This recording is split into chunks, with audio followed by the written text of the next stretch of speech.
Hey Eagles fans, this is Mike Kaye from NJ Advanced Media, and welcome to the No Huddle Show podcast, where we discuss anything and everything Philadelphia Eagles. You can read our content on NJ.com/Eagles, bookmark that, and you can subscribe to our exclusive Eagles Insider text service, where we'll break news, give you insider observations, and provide in-depth analysis. Through Eagles Extra, you can send questions and comments directly to us, and we'll respond to your phone. With me today, as always, is my fellow Eagles beat reporter, Chris Franklin. Today we're going to discuss the arrival of Anthony Harris, the logic of the Joe Flacco signing, and the Eagles' outlook for the remainder of free agency. Chris, how you doing? I'm doing great. I had a chance to watch the Snyder Cut last weekend, and that's just catapulted me further, man. That was a great movie, and so in a great mood, man. How you doing? I don't really agree with you, but that's for a whole nother podcast. Oh, it hurts.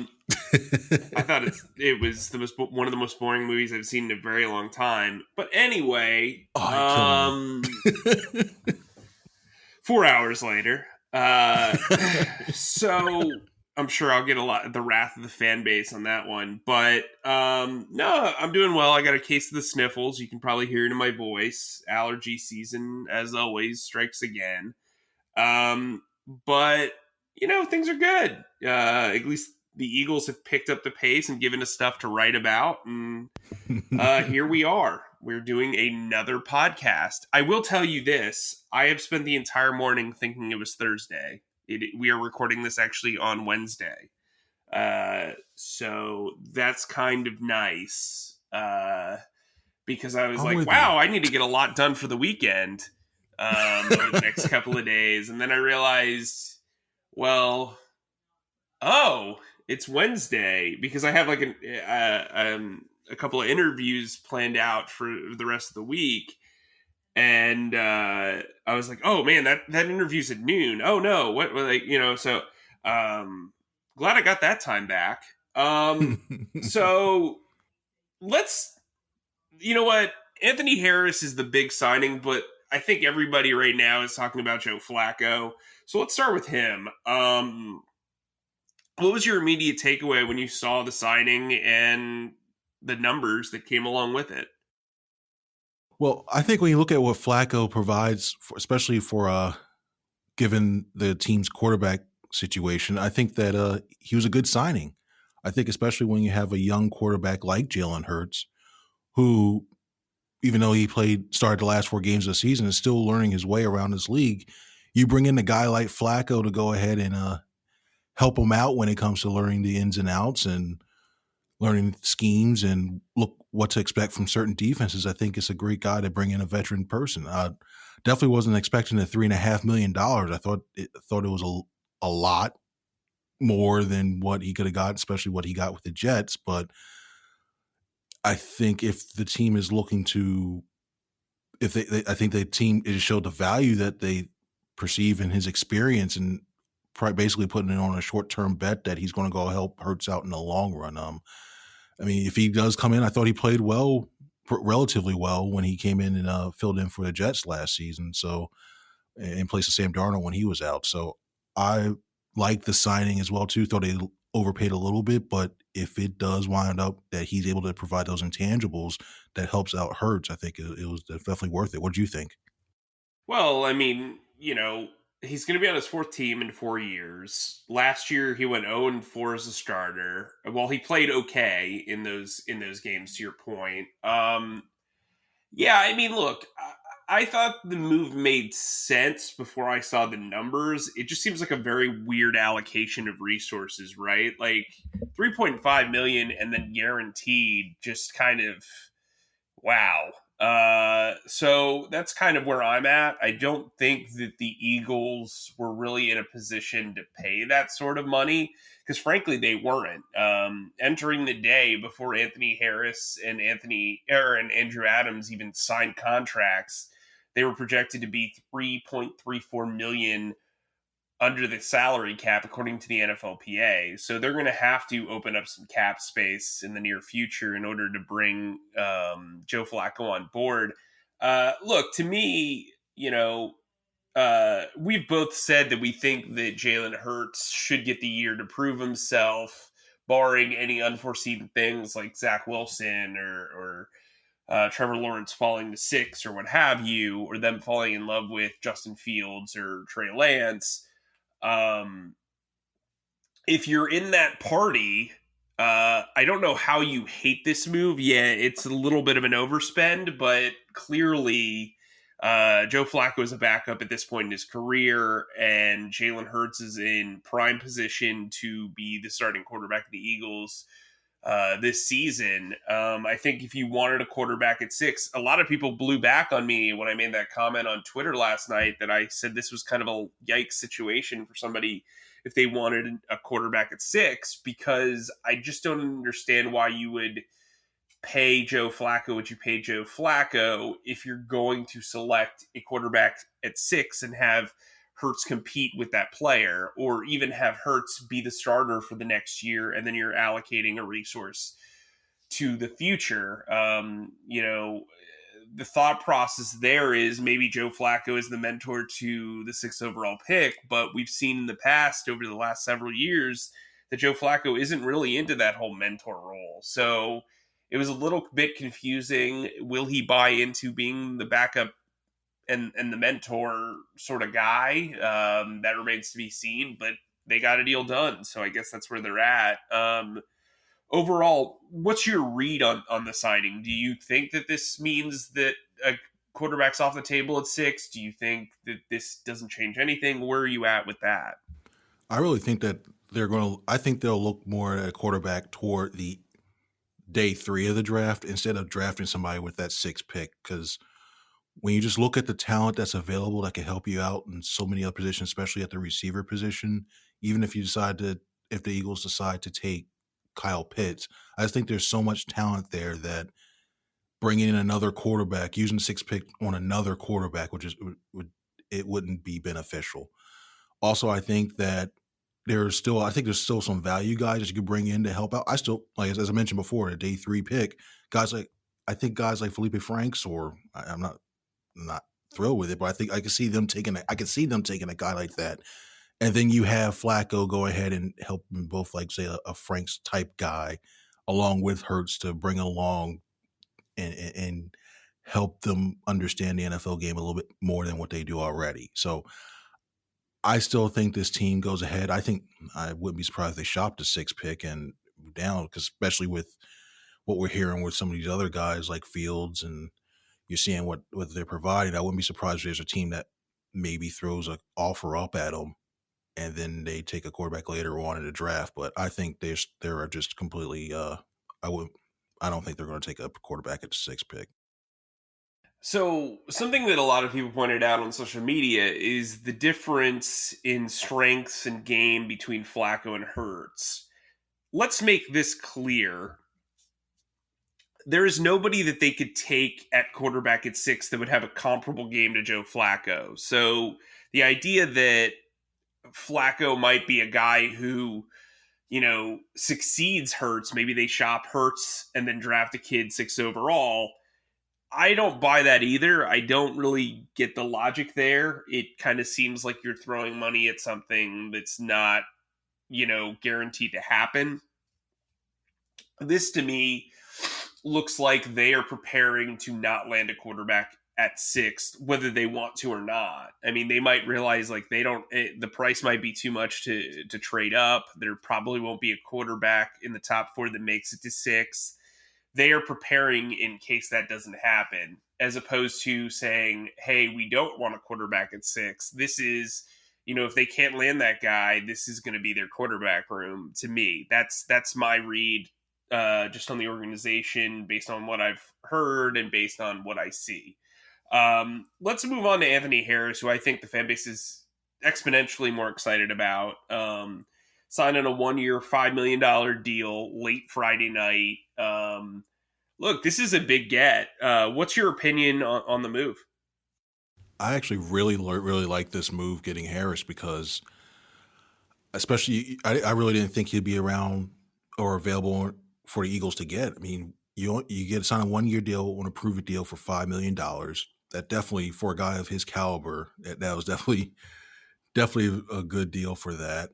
I also think he does so much for that back end of that defense. It helps out immensely. He knows Rodney McLeod already, and everybody knows when it comes to ACL, it takes about a full year to recover. So I think you don't know what you're going to get fully just yet next year with Rodney McLeod. But I think it also helps out Kayvon Wallace because when he was at Clemson, one of his the biggest assets and biggest attributes that he was able to go ahead and do was you were able to move him around and become a threat not only to possibly blitz, you could help him in the run support and also in the passing game. So I think that opens up things for him as well too if they decide to go put him in a big nickels position. So when you have a guy who's a ball hawk in the back in a zone defense as well too, who can read where the ball's going and jump some routes. And I think that definitely helps out, especially with this team's issues last year and trying to create turnovers in the secondary. So overall, I think it was a great signing. Now, do you feel that the team got a good amount of value in the signing? Yeah, I mean, look, he's coming off a down season. It was a down season for the entire Minnesota Vikings defense. But I think what's valuable here is his background with Jonathan Gannon. He knows how Jonathan Gannon coaches. Obviously, nobody knows what his system's going to be, but he has a background in the terminology. He understands, his approach to coaching defense. And I think that's important. You've got Nick Rallis as the linebackers coach. So chances are there's going to be a lot of Vikings influence here.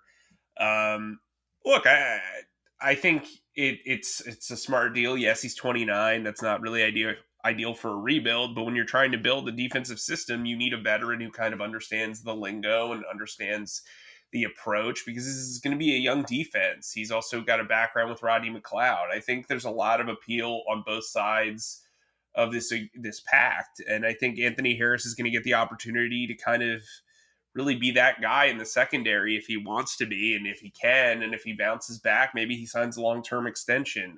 I'm a big believer in signing. I think I've mentioned this before on the podcast. The opposite of what your head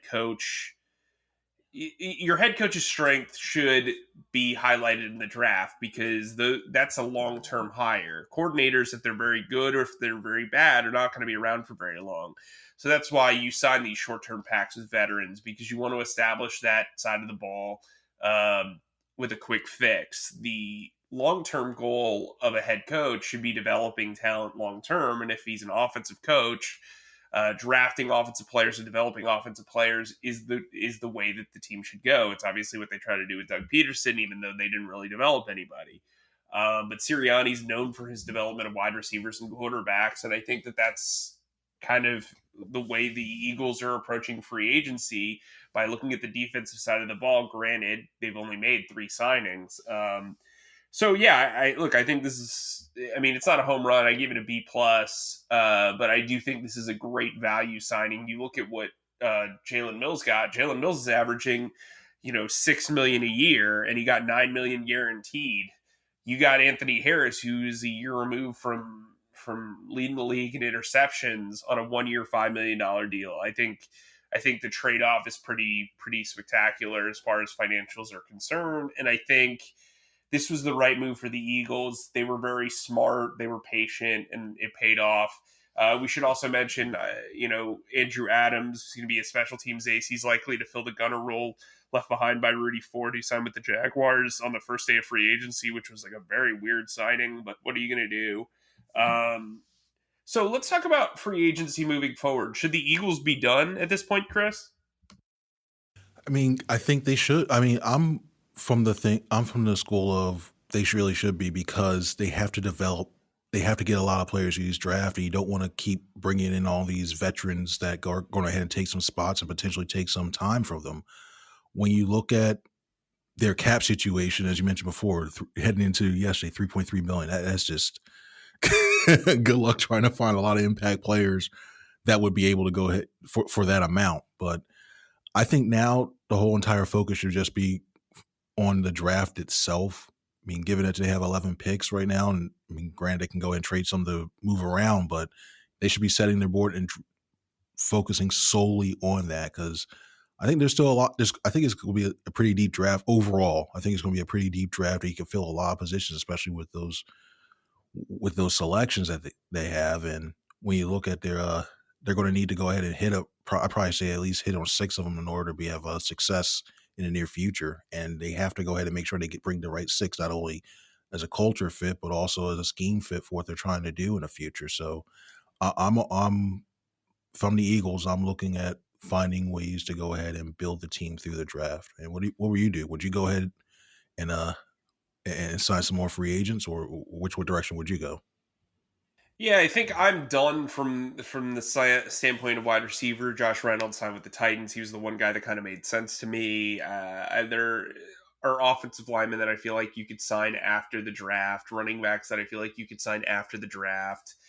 The only position that I would look to sign a veteran is probably linebacker, and there's only one guy that I would probably consider, and that's Eric Wilson from the Vikings. He's got a background with Nick Rallis, who I mentioned earlier. He's got he played 4 years in the Vikings defense. So if they're going to have a Vikings-esque defense, you might as well bring in Eric Wilson. He can play weak or middle.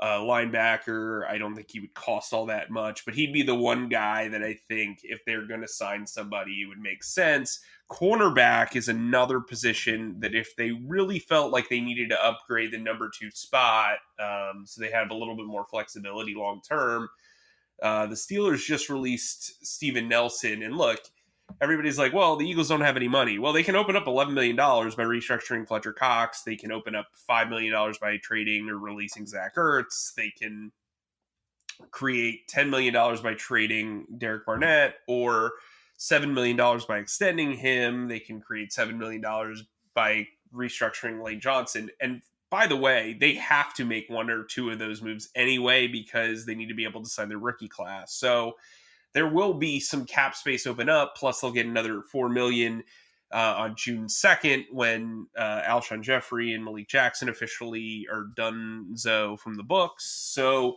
look, I think Eric Wilson and Steven Nelson are the 2 guys left that I would consider if I'm the Eagles trying to sign somebody. I would not sign a wide receiver. I probably wouldn't sign a running back. I wouldn't sign an offensive lineman. Although I do think it's kind of interesting how slow Alejandro Villanueva's market's been. He would be the ideal swing tackle or competition at left tackle if you decided to trade either Mailata or Dillard, which I wouldn't advise. But yeah, I mean, maybe you bring in a fullback if you think you're going to have a fullback in your offense. What? A what now? Fullback. You said a dirty word. You said an F word. Yeah, listen, I'm holding out hope here that that I get to cover some fullback football. Yes. Look, Todd Haley had a fullback. Romeo Crennel, when he took over in Kansas City, had a fullback. They had Derek Watt with the Chargers for 4 years. Ryan Hewitt was a hybrid player the first year in Indianapolis for Sirianni. They haven't had a fullback since, but Trey Burton's an H-back sort of guy. He'd be the other guy. He'd probably be the third guy that I would consider. But only after you trade Zach Ertz. I don't think there's a need to rush to sign him or even re-sign Richard Rodgers at this point. We should mention, too, that the Eagles re-signed Hassan Ridgeway last week. I thought it made a lot of sense. He'll back up Fletcher Cox and Javon Hargrave and compete with T.Y. McGill and Raekwon Williams for that third defensive tackle spot, which we know is very important. What was your take on Hassan Ridgeway coming back? Well, I think he provided some good minutes and good snaps when he did come in. He was able to get some pressure on the inside as well too. And given that you don't have Malik Jackson anymore, and you still need to have some semblance of a pass rush up the middle once Fletcher Cox and Javon Hargrave leave out, I think he's able to go ahead and at least he's serviceable and at least gives you some good snaps and go ahead and try to push that pocket from the interior. I definitely think he's a guy along with Raekwon Williams I'm really high on as well too. I think it could be a very a guy who's coming back and is able to go ahead and contribute in a good way, especially in his new defense. So I definitely think he'd be good. And sorry to go jump back to the thing. The one thing I did forget, I think that the Eagles should look at possibly looking at signing up Hunter. I don't know, like a Thomas Morstead or a Dustin Colquitt. I think one of those two, because if this team does have a lot of young players on offense once again and say they struggle again, you're going to need a guy that goes ahead and provides you some good field position or to pin opposing offenses back. So I think they should also look into that, possibly get somebody cheap. I'm not talking about breaking the bank and going, hey, let's go sign a punter for like 4 years and say like $16 million, but somebody for 1 year, 1.5, something like that. I think that would be another option for them to go to. Yeah, I think Brian Anger makes a little bit more sense from a financial standpoint. But yeah, I agree with you. I think that punter is going to get a lot of work this season. So, yeah, I mean, I think that's kind of where I'm at. But, Chris, as we move into our final thoughts, is there anything you want to pub? I know you're working hard on the Sixers beat as well. Anything you want to, shine a light on as we sign off soon? Well, the trade deadline's coming up for the Sixers. I mean, it's going to be interesting to see. This team is, I know we're getting off the football path, but this team is in first place. It's weird covering some wins. It really was. It's really weird doing that, especially after what happened. Congratulations. It's crazy. But when you look at, I think just looking at overall dynamic, we have it's a fun comparing and contrasting what Daryl Morey, the Sixers general manager, executive vice president, but de facto general manager, the way how he builds his team and the way he looks at things, and comparing that to, say, the way Howie Roseman does it. It's really interesting because I think Morey and Roseman are both aggressive. I think when you look at Morey, I think you see a guy who likes to go ahead and tinker in a way that he's able to find little pieces, little trades here and there that helps out a bit more. I think Daryl Morey is more of what Howie Roseman was in 2017. And just find those support guys. And I wish Roseman would get back to those ways when he was successful. Because you look at a guy like Tony Bradley, who the Sixers traded for Zaire Smith, a first-round pick that didn't work. And now all of a sudden Bradley's coming in while Joel Embiid's how he's contributing. So it's fun to watch that. And there should be an Embiid piece coming out pretty soon that I think everybody's going to like, especially looking towards high school time. And overall, it's not too bad, man. What else you got going on? Just covering free agency, man. And I'll have another first round mock draft out on Monday with some trades. I just wrote it. So that was fun. And then, what I'm looking forward to is our weekly exclusive Q&A on Eagles Extra. You can sign up for Eagles Extra on NJ.com/text. Excuse me. You'll hear a lot less sniffles on that service. But we're really having some fun with the Q&A sessions. Remember, you can sign up for 2 weeks free, kind of feel around, enjoy it. It's really fun to have during draft season. You'll also get breaking news. Eagles Extra users found out about the Cam Johnston deal well before everybody else. They found out about the Duke Riley deal with the Dolphins well before everybody else. They found out about Hassan Ridgeway re-signing well before everybody else. So you're getting breaking news sent to your phone before it hits social media, exclusive analysis, and you're taking part in this fun exclusive Q&A that we're having a lot of fun with, and all of our users have given us a lot of positive feedback with. Also, on that note, you can download the No Huddle Show podcast and subscribe to us wherever you subscribe to podcasts. For Chris, the Sixers man, and myself, we'll talk to you soon.